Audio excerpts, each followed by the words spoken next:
No demonstrations by neo-Nazis at the opening tonight of Parade, but there were huge demonstrations of love and a big standing ovation.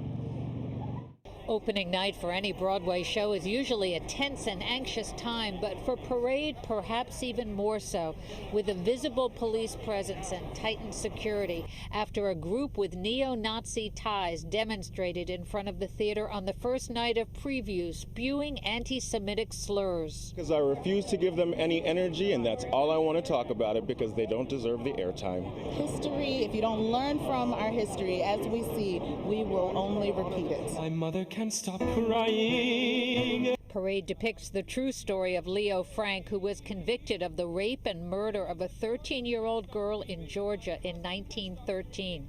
Frank was wrongly accused. After his sentence was later commuted, Frank was lynched by an anti-Semitic mob.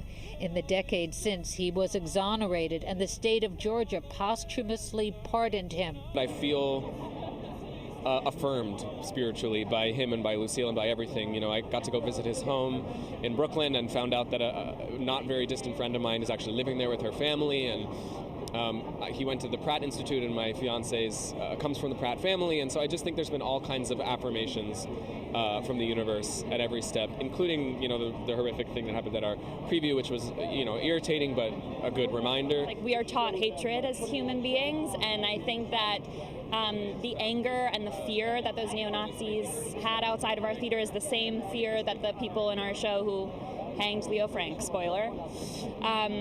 But yeah, I think I try not to. I try and just tell the story with more love. The red carpet was filled with celebrities and Broadway stars who wanted to send the message that hate has no place on Broadway or anywhere else. I think it's really interesting that the younger generation gets to see sort of where our policies came from and how maybe we can move things forward and how history is very cyclical.